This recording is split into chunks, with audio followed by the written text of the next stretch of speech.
എത്രയോ വർഷങ്ങൾക്ക് മുമ്പ് റഹ്മത്തുള്ള ഖാസിമി ഉസ്താദ് പറഞ്ഞു വെച്ച ആ കാര്യം, അല്ലാതെ അതിനേക്കാളും മുമ്പ് 1500 വർഷത്തിനേക്കാളും മുമ്പ് മുത്തുനബി സല്ലല്ലാഹു അലൈഹി വസല്ലമ തങ്ങൾ പറഞ്ഞു വെച്ച ആ കാര്യം നിങ്ങളൊന്ന് ചിന്തിച്ച് നോക്കിയേ. മുത്തുനബി സല്ലല്ലാഹു അലൈഹി വസല്ലമ തങ്ങൾ പറഞ്ഞ അതേ കാര്യം തന്നെയാണ് റഹ്മത്തുള്ള ഖാസിമി ഉസ്താദ് അതിന് വീണ്ടും നമ്മളിലേക്ക് എത്തിച്ചു തന്നത്. അതൊരിക്കലും തെറ്റായിട്ടുള്ള കാര്യമെന്ന് നിങ്ങൾക്ക് തോന്നുന്നുണ്ടോ? ഇപ്പോൾ അത് യാഥാർത്ഥ്യമായിട്ട് നടന്നുകൊണ്ടിരിക്കുകയല്ലേ.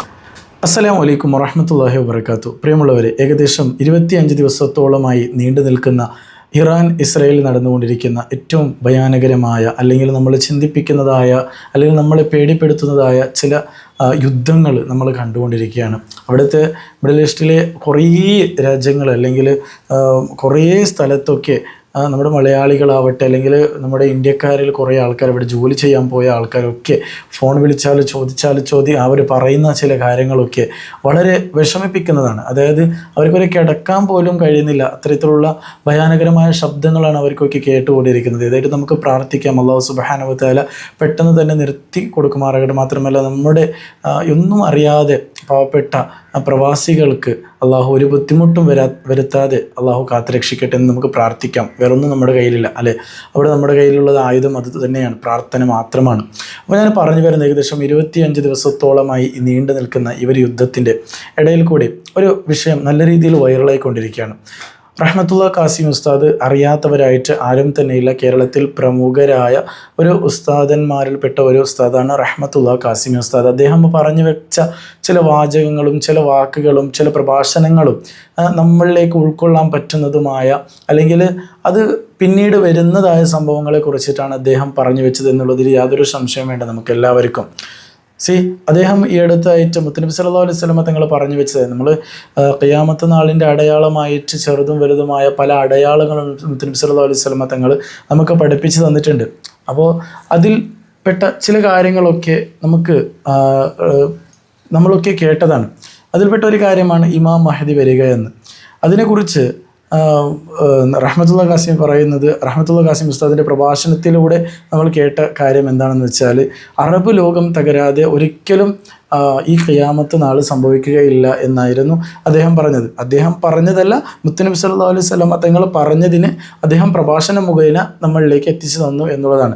ഇത് ഏകദേശം 5 കൊല്ലത്തിന് മുമ്പായിട്ട് അദ്ദേഹം നടത്തിയ ഒരു പ്രഭാഷണവും മാത്രമല്ല, അദ്ദേഹം 2000 വർഷം മുതൽ തന്നെ ഈ ഒരു കാര്യം ഇങ്ങനെ തുടരെയായി ഇങ്ങനെ പ്രഭാഷണങ്ങളിലൊക്കെ പറഞ്ഞു വെച്ചതായ കാര്യങ്ങളാണ്. ഏതായിട്ടും ഇനി ഒരു ഇറാനും ഇസ്രായേലും തമ്മിൽ ഒരു യുദ്ധം ഉണ്ടാകും എന്ന് പറഞ്ഞു തീർച്ചയായിട്ടും അദ്ദേഹം പറയുന്നുള്ള അദ്ദേഹത്തിൻ്റെ ആ വാക്കുകളൊക്കെ നമ്മൾ ഇപ്പോൾ കേട്ടുകൊണ്ടിരിക്കുകയാണ്. അതിൽപ്പെട്ട ഒരു ക്ലിപ്പ് ഞാൻ ആദ്യം നിങ്ങൾക്ക് കേൾപ്പിച്ചു തരാം, അതൊന്ന് കണ്ടു നോക്കുക. മഹ്ദിമാവ് പുറത്തു വരുന്ന കാത്തിരിപ്പിലാണ് മുസ്ലിം ലോകം. പക്ഷേ കാത്തിരിക്കണോ? മഹ്ദിമാവ് വരും, പക്ഷേ അറബ് രാജ്യങ്ങളുടെ അധികാരം നഷ്ടപ്പെടാതെ മഹ്ദി പുറത്തു വരികയില്ലെന്ന് മുഹമ്മദ് മുസ്തഫ. അറബ് ലോകത്തൊരു വൻ യുദ്ധമുണ്ടാകും. എന്താണ് യുദ്ധം എന്ന് പറഞ്ഞാൽ, ചെവിടടക്കുന്ന യുദ്ധമായിരിക്കും, കണ്ണ് കാണാത്ത യുദ്ധമായിരിക്കും. ആ യുദ്ധം ഇറാനിൽ നിന്ന് ആരംഭിക്കും. ഇറാനുമായി ലോകശക്തികൾ യുദ്ധം ചെയ്യും. എഴുതി വെച്ചോ, നിങ്ങൾ ഏത് സംഘടനയുടെ ചാരനാണ്? ഞാനൊരു സംഘടനയുടെയും ചാരനല്ലടാ, മുത്തുനബി പറഞ്ഞതാണ്. നിങ്ങൾ സത്യം കേട്ടോളൂ, ഞാൻ അത്ഭുതം പറഞ്ഞുതരാം.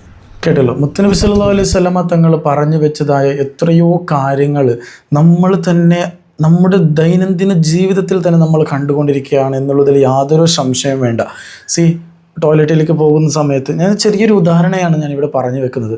പോകുന്ന സമയത്ത് ചെരുപ്പ് ധരിക്കുക, അങ്ങനെ തുടർന്നിട്ടുള്ള പല കാര്യങ്ങൾ പറയുന്നുണ്ട്. അപ്പോൾ ഇപ്പോഴും ഡോക്ടർമാരൊക്കെ പറയുന്നത് അത് തന്നെയാണ്, അവിടെ പോകുമ്പോൾ ചെരുപ്പ് ധരിച്ച് പോവുക. ഇതൊരു ചെറിയൊരു എക്സാമ്പിളാണ് ഞാൻ പറഞ്ഞത്. ഇത്തരത്തിലുള്ള എത്രയോ നിരവധി എക്സാമ്പിൾസ് നമുക്ക് നമ്മുടെ കൺമുമ്പിൽ തന്നെ നമ്മൾ കണ്ടുകൊണ്ടിരിക്കുകയാണ്. അപ്പോൾ ഇത്ര സത്യമാണ് നബി സല്ലല്ലാഹു അലൈഹി വസല്ലമ തങ്ങൾ പറഞ്ഞു വെച്ചതായ ആ വാചകങ്ങൾ. അത് തന്നെയല്ല ഇവിടെ ഇപ്പോഴും സംഭവിച്ചുകൊണ്ടിരിക്കുന്നത്. മാത്രമല്ല, റഹ്മത്തുള്ള ഖാസിമി ഉസ്താദ് മറ്റൊരു പ്രഭാഷണം, ഏകദേശം ഒരു 13 മിനിറ്റോളമുള്ള ഒരു നീണ്ട ഒരു പ്രഭാഷണമുണ്ട്. അത് എത്രയോ കൊല്ലത്തിന് മുമ്പ് നടത്തിയ ഒരു പ്രഭാഷണമാണ്. അദ്ദേഹം പറയുന്നുണ്ട്, ഞാൻ 2000 കൊല്ലം മുതൽ തന്നെ ഈ ഒരു കാര്യത്തിനെ കുറിച്ച് ഞാൻ സംസാരിക്കാറുണ്ട്, ഈ ഒരു കാര്യത്തിന് നിങ്ങളോട് ഞാൻ പറഞ്ഞിട്ടുമുണ്ട് എന്നിങ്ങനെ പറയുന്നുണ്ട്. ആ കാര്യങ്ങളൊക്കെയാണ് നമ്മുടെ ഇപ്പോഴത്തെ കറണ്ട് സിറ്റുവേഷനിൽ നടന്നുകൊണ്ടിരിക്കുന്നത് എന്നുള്ളതിൽ നിങ്ങൾക്ക് യാതൊരു സംശയവും വേണ്ട. ഏതായിട്ടും അല്ലാഹു സുബ്ഹാനഹു വ തആല നമുക്ക് നമ്മെ കാത്തുരക്ഷിക്കട്ടെ എന്ന് മാത്രം നമുക്ക് പ്രാർത്ഥിക്കാം. മറ്റൊന്നും നമുക്ക് ചെയ്യാൻ കഴിയില്ല. ഇറാൻ തകരും, അതേപോലെ യുദ്ധം നടന്നേ തീരൂ. 2000 കൊല്ലത്തിന് മുമ്പ് ഇത് ഞാൻ പറഞ്ഞതല്ല, ഇത് മുത്തുനബി സല്ലല്ലാഹു അലൈഹി വസല്ലമ തങ്ങൾ പറഞ്ഞതാണ് എന്ന് കൂടി അദ്ദേഹം വ്യക്തമാക്കി തന്നെ പറയുന്നുണ്ട്. ഞാൻ മറ്റൊരു ക്ലിപ്പും കൂടി നിങ്ങൾക്ക് കേൾപ്പിച്ചു തരാം. ഇവരെ ക്ലിപ്പും കൂടി നിങ്ങൾ കേട്ട് നോക്കുക. ഇറാനും മറ്റേ യുദ്ധത്തിനെ കുറിച്ച് ഡീറ്റെയിൽഡ് ആയിട്ട് നിങ്ങൾക്ക് വീഡിയോ വേണമെന്നുണ്ടെങ്കിൽ തീർച്ചയായിട്ടും നിങ്ങൾ കമൻറ്റ് ബോക്സിലൂടെ അറിയിക്കാവുന്നതാണ്. മൊത്തമായിട്ടും ഈ അനലൈറ്റിക്സ് ചെയ്ത് ഞാൻ വീഡിയോ നിങ്ങളിൽ എത്തിച്ചു തരുന്നതാണ് ഇൻഷാ അല്ലാഹ്. ഇതൊന്നും ഉണ്ടാവില്ല, ബേജാറാക്കൊന്നും വേണ്ട, സഹായം വരും. പക്ഷെ അത് ആരിൽ നിന്നാണ് വരിക? അള്ളാഹു നമുക്ക് തൗഫീഖ് തരട്ടെ. മൂന്നാമത് ഞാൻ നിങ്ങളോട് പറയാൻ പോകുന്ന കാര്യം, ഇറാനുമായി ഒരു യുദ്ധം സത്യമായി ഉണ്ടായിരിക്കും. അത് യാതൊരു സംശയവും വേണ്ട, അത് നടന്നേ തീരും. അത് വളരെ താമസിയാതെ നടക്കുകയും ചെയ്യും. ഇറാനുമായി യുദ്ധം വന്നാൽ മിഡിൽ ഈസ്റ്റ് ഇനിയും അട്ടിമറിയും. മിഡിൽ ഈസ്റ്റ് അട്ടിമറിഞ്ഞാൽ നമ്മുടെ സാമ്പത്തിക സ്രോതസ് മുഴുവനും നശിക്കും. അതുകൊണ്ട് എക്കണോമിക്കൽ സിസ്റ്റത്തെ കൃത്യമാക്കാൻ നമ്മൾ പഠിക്കണം. സൂക്ഷിച്ച് ചെലവഴിക്കാൻ പഠിച്ചവർക്ക് ദാരിദ്ര്യം വരികയില്ലെന്ന് മുഹമ്മദ് മുസ്തഫ സ്വല്ലല്ലാഹു അലൈഹി വസല്ലം. ഇത് നിങ്ങളൊന്നും കൂടി ശ്രദ്ധിക്കണം. ഞാനിത് വളരെ പണ്ടേ നിങ്ങളോട് പറയുന്നുണ്ട്. ഇനി ഒരു യുദ്ധം ഉണ്ടാവുകയാണെങ്കിൽ അത് ഇറാൻ. ഞാൻ 2000 മുതൽ പറയുന്ന വർത്തനാണ്. പഴയ കേസറ്റൊക്കെ കേട്ട നിങ്ങൾക്കറിയാം. അടുത്ത യുദ്ധം ഇറാനുമായാണ്. അത് ഭയാനകമായിരിക്കും. അതിനാരാ ചെയ്യുക? അതിന് മറ്റുള്ളവരാണ് ചെയ്യുക. എന്തുകൊണ്ട്? ഒരു നഷ്ടവും അവർക്കില്ല. നഷ്ടം ആർക്കുള്ളത്? പറ, ആർക്കാ നഷ്ടം സംഭവിക്കുക? മുസ്ലിമീങ്ങൾക്ക്. ഇറാൻ ഇനി ഒരിക്കലും അമേരിക്കയെ തിരിച്ചടിക്കില്ല. ഇറാൻ തിരിച്ചടിക്കുകയാണെങ്കിൽ തിരിച്ചടിക്കുക എങ്ങനെയായിരിക്കും? ഒരു സാധാരണ നിലയിൽ ഒരു രാജ്യം തിരിച്ചടിക്കുകയും പോലെ ഇറാൻ തിരിച്ചടിക്കുകയാണെങ്കിൽ ഖത്തറിലോ സൗദിയിലോ പറ ഉള്ള അമേരിക്കൻ ക്യാമ്പുകളെ ആക്രമിക്കുകയാണ് ചെയ്യുക. അപ്പൊ സ്വാഭാവികമായും എന്തുണ്ടാവും? ആ രാഷ്ട്രം ആ പക്ഷത്ത് ചേരും. ഇത് നടക്കൂലേ? നടക്കും. ഇത് നടന്നേ തീരും. ഇറാനുമായി യുദ്ധം അനിവാര്യമാണ്. അത് നടന്നേ തീരും. അത് ഫിത്നത്തുൻ അമ്മാഉ സമ്മാഉ അമ്മിയാ. അത് ഫിത്നത്തുൻ സമ്മാഉ അമ്മിയാ. അത് കണ്ണില്ലാത്തയും കാതില്ലാത്തയും യുദ്ധമായിരിക്കും. മനുഷ്യരാശി ഇന്നുവരെ കണ്ടതിൽ വെച്ച് വലിയ യുദ്ധം സംഭവിക്കും.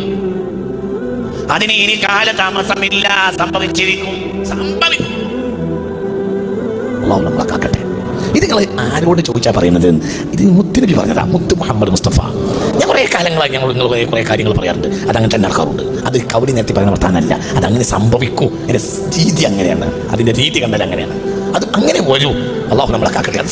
അത് സംഭവിക്കും. സംഭവിച്ചത് കഴിഞ്ഞാൽ ഇനി മിഡിൽ ഈസ്റ്റിൽ ഒരു യുദ്ധം ഉണ്ടായാൽ ഒരിക്കലും എക്കണോമിക്കൽ സിസ്റ്റം നേരെ നിർത്താൻ കഴിയൂല. അത് ഏറ്റവും ബാധിക്കുക കേരളത്തിനാണ്. അനാവശ്യമായ ഷോപ്പിങ്ങുകളിൽ പെണ്ണുങ്ങളെ നിയന്ത്രിക്കണം. ഇന്നത്തെ നമ്മളെ സാഹചര്യം ഇപ്പോഴും നമ്മളെ പെണ്ണുങ്ങൾക്ക് മനസ്സിലാക്കില്ല. ഇതിനേക്കാൾ വലിയൊരു വിപത്താണ് നീ പറയാൻ പോകുന്നത്. അതായത് ഒരു കല്യാണം ഉണ്ടായി എന്ന് സങ്കല്പിക്കാം. ഒരു കല്യാണം ഉണ്ടായാൽ ആ കല്യാണത്തിന് പുതുവസ്ത്രം തുറക്കാം. അത് അങ്ങനെ തന്നെയല്ലേ പറയും? അത് അടുത്ത ആഴ്ച പിന്നെ കുടുംബത്തിൽ വേറെ കല്യാണം ഉണ്ടായാൽ വേറെ തുറക്കണം. കല്യാണങ്ങൾക്ക് ചേഞ്ച് വന്നിട്ടുണ്ട്. അതായത് എൻ്റെ കുട്ടിക്കാലത്ത് കല്യാണം എന്ന് പറഞ്ഞാൽ ഒരുമിച്ച് ഭക്ഷണം കഴിക്കാനുള്ള അവസരം. കാരണം മര്യാദക്ക് ഭക്ഷണം ഇല്ല. വേഷപ്രധാനമല്ല, ഭക്ഷണം പ്രധാനമാണ്. അതായത് ഒരു കല്യാണത്തിന് പോകുന്നത് തിന്നാനാണ്, അല്ലാതെ എന്തല്ല കുപ്പായം കാണിച്ചു കൊടുക്കാനല്ല. ഇന്ന് കല്യാണത്തിന് പോകുന്നത് പറയും മനുഷ്യന്മാരെ തിന്നാനല്ല, പിന്നെ ഉടുപട കാണിച്ചു കൊടുക്കാനാണ്. ആണോ അല്ലേ? പറയും മനുഷ്യന്മാരെ. അങ്ങനെ തന്നെയാണ് എല്ലാം അങ്ങനെയാണ്. പ്രകടനങ്ങൾ അങ്ങനെയാണ്, ഒക്കെയാണ്. എല്ലാ പ്രകടനങ്ങളും നിങ്ങൾ കണ്ടിട്ടില്ല? നല്ല കടകടക്ക് കുപ്പായിട്ടിട്ടാണ് എല്ലാവരും പ്രകടനത്തിനുള്ളിലേക്ക്. കല്യാണം പോലെയാണ് പ്രകടനം. പ്രകടനത്തിനൊക്കെ വരുന്ന ആളുകൾ അങ്ങനെ മുന്നിൽ ഇങ്ങനെ കണ്ടാൽ നല്ല വെള്ളയും കുപ്പായിട്ടിട്ട് ഇങ്ങനെ എന്തോ ഗൗരവമായ കാര്യം ജനശ്രദ്ധയിൽ കൊണ്ടുവരാൻ വേണ്ടിയിട്ടാണ് പ്രകടനത്തിന് വരുന്നത്. പക്ഷെ അവരെ കടകടക്ക് കുപ്പായിട്ട് വരിക വേഷപ്രധാനമാണ്. അല്ല, കടക്ക് കുപ്പായിട്ടിട്ടാണ് ഒക്കെ അങ്ങനെ അട്ടിമൊഴിഞ്ഞു. എന്റെ കുട്ടിക്കാലത്ത് എന്ന് പറഞ്ഞാല് പിന്നെ കല്യാണത്തിന് ഇന്നത്തെ സൗകര്യങ്ങളൊന്നുമില്ല. എൻ്റെ ഓർമ്മ പറയാണ് ഞാൻ. ആഴ്ച കഴിഞ്ഞാൽ നിക്കാഹ് ഉണ്ടാവും. നിക്കാഹ് കഴിഞ്ഞിട്ട് മോലിയർക്കും പുതിയ ആൾക്കൊക്കെ ഭക്ഷണം കൊടുക്കും. അത് കഴിഞ്ഞിട്ട് പരക്കെ ഭക്ഷണം കൊടുക്കും. അങ്ങനെയാണ് എൻ്റെ കുട്ടിക്കാലത്തെ കല്യാണത്തിൻ്റെ ഓർമ്മ. അങ്ങനെയല്ലേ? ഇശ കഴിഞ്ഞിട്ട് പള്ളിയിൽ നിന്ന് ഉസ്താദ്മാരും മറ്റൊക്കെ വന്നിട്ട് എന്ത് ചെയ്യും? നിക്കാഹ് കഴിഞ്ഞിട്ട് മൂല്യന്മാരും ആ പ്രധാനപ്പെട്ടവരും പിന്നെ പുതിയ പണ്ടപ്പം വന്നവർക്കും ഭക്ഷണം കൊടുക്കും. പിന്നെ നമ്മൾ നാട്ടുകാരെല്ലാവരും കൂടെ ഭക്ഷണം കഴിക്കും. അതിന് വേണ്ടി നേരത്തെ തന്നെ വന്ന് കൂടും. പറയാം അങ്ങനെയൊക്കെ അല്ലേ? എന്നാലും അൽഹംദുലില്ലാഹ് ആ ഭക്ഷണം ഭയങ്കര ഇഷ്ടമാണ് മനുഷ്യന്മാർക്ക്. അതിന് വേണ്ടി മനുഷ്യന്മാർ നേരത്തെ തന്നെ വരും അല്ലേ? അങ്ങനെയല്ലേ? അല്ലാഹു സുബ്ഹാനഹു വ തആല അന്നൊക്കെ നമുക്ക് ഭക്ഷണം തന്ന ആളുകൾക്കൊക്കെ കല്യാണത്തിന്റെ പേരിലാണെങ്കിൽ അല്ലാഹുവർക്കൊക്കെ പുറത്തു കൊടുക്കട്ടെ. ആ ക്ഷാമകാലത്തെ നമുക്ക് ഭക്ഷണം തന്ന ആളുകൾ അല്ലാഹുവർക്കൊക്കെ പുറത്ത് മനസ്സിലാക്കുക. അല്ലാഹു എല്ലാവർക്കും പുറത്തു കൊടുക്കട്ടെ. ഒരു ഹലാലായ ഒരു ഭക്ഷണം ആരും നമ്മുടെ വയറ്റിലാക്കിയിട്ടുണ്ടെങ്കിൽ അല്ലാഹു നമുക്കും അവർക്കും പുറത്തു തരട്ടെ. അല്ലാഹുവിന്റെ സൽക്കാരത്തിലെത്താൻ അല്ലാഹു നമുക്കും അവർക്കും തൗഫീഖ് നൽകട്ടെ. നമുക്ക് നിങ്ങൾ ഇന്ന് അവസ്ഥ മാറി. ഇതിപ്പോ അല്ല ഇന്ന് വേഷപ്രധാനാണ്. ഞങ്ങളോട് പറയുന്നത് ഈ പെണ്ണുങ്ങളെ വീട്ടിൽ പോയി പറഞ്ഞ് കൃത്യമായി മനസ്സിലാക്കണം. അതായത് എക്കണോമിക്കൽ സിസ്റ്റം ഇനി പെട്ടെന്ന് നേരെയാക്കാൻ കഴിയില്ല. ഈ നൂറ്റാണ്ടുകൾ ഭയങ്കര അപകടത്തിലേക്ക് പോവാണ്. അപകടം എന്ന് പറഞ്ഞാൽ 2030 ഉള്ളിൽ എക്കണോമിക്കൽ സിസ്റ്റം നേരെയാവില്ല.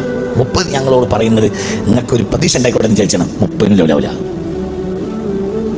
കച്ചവടം നടക്കൂല. 2020 കച്ചവടം 2021 നടക്കൂല, 2021 കച്ചവടം 2022 നടക്കൂല എന്നല്ല, 2020 കച്ചവടക്കാർ 2021 കച്ചവടക്കാർ തന്നെ ആവില്ല. മുഴുവൻ ആളുകൾ 2021 അത്ര കച്ചവടക്കാർ 2022 ഉണ്ടാവില്ല. കാരണം തോറ്റു. ബേജാറാക്കൊന്നും വേണ്ട, സഹായം വരും. പക്ഷെ ആരിൽ നിന്നാണ് വരിക? അള്ളാഹു നമുക്ക് തൗഫീഖ് തരട്ടെ. മൂന്നാമത് ഞാൻ നിങ്ങളോട് പറയാൻ പോകുന്ന കാര്യം, ഇറാനുമായി ഒരു യുദ്ധം സത്യമായി ഉണ്ടായിരിക്കും. അത് യാതൊരു സംശയവും വേണ്ട, അത് നടന്നേ തീരും. അത് വളരെ താമസിയാതെ നടക്കുകയും ചെയ്യും. ഇറാനുമായി യുദ്ധം വന്നാൽ മിഡിൽ ഈസ്റ്റ് ഇനിയും അട്ടിമറിയും. മിഡിൽ ഈസ്റ്റ് അട്ടിമറിഞ്ഞാൽ നമ്മുടെ സാമ്പത്തിക സ്രോതസ് മുഴുവനും നശിച്ചു. അതുകൊണ്ട് എക്കണോമിക്കൽ സിസ്റ്റത്തെ കൃത്യമാക്കാൻ നമ്മൾ പഠിക്കണം. സൂക്ഷിച്ച് ചെലവഴിക്കാൻ പഠിച്ചവർക്ക് ദാരിദ്ര്യം വരികയില്ലെന്ന് മുഹമ്മദ് മുസ്തഫ സ്വന്തം. ഇത് നിങ്ങളൊന്നും കൂടി ശ്രദ്ധിക്കണം. ഞാനിത് വളരെ പണ്ടേ നിങ്ങളോട് പറയുന്നുണ്ട്. ഇനി ഒരു യുദ്ധം ഉണ്ടാവുകയാണെങ്കിൽ അത് ഇറാൻ. ഞാൻ 2000 മുതൽ പറയുന്ന വർത്തനാണ്. പഴയ കേസറ്റൊക്കെ കേട്ട എന്നൊക്കെ അറിയാം. അടുത്ത യുദ്ധം ഇറാനുമായാണ്. അത് ഭയാനകമായിരിക്കും. അതിനാരാ ചെയ്യുക? അതിന് മറ്റുള്ളവരാണ് ചെയ്യുക. എന്തുകൊണ്ട്? ഒരു നഷ്ടവും അവർക്കില്ല. നഷ്ടം ആർക്കുള്ളത്? പറ, ആർക്കാ നഷ്ടം സംഭവിക്കുക? മുസ്ലിമീങ്ങൾക്ക്. ഇറാൻ ഇനി ഒരിക്കലും അമേരിക്കയെ തിരിച്ചടിക്കില്ല. ഇറാൻ തിരിച്ചടിക്കുകയാണെങ്കിൽ തിരിച്ചടിക്കുക എങ്ങനെയായിരിക്കും? ഒരു സാധാരണ നിലയിൽ ഒരു രാജ്യം തിരിച്ചടിക്കുകയും പോലെ ഇറാൻ തിരിച്ചടിക്കുകയാണെങ്കിൽ ഖത്തറിലോ സൗദിയിലോ പറ ഉള്ള അമേരിക്കൻ ക്യാമ്പുകളെ ആക്രമിക്കുകയാണ് ചെയ്യുക. അപ്പൊ സ്വാഭാവികമായും എന്തുണ്ടാവും? ആ രാഷ്ട്രം ആ പക്ഷത്ത് ചേരും. ഇത് നടക്കൂലേ? നടക്കും. ഇത് നടന്നേ തീരും. ഇറാനുമായി യുദ്ധം അനിവാര്യമാണ്. അത് നടന്നേ തീരും. അത്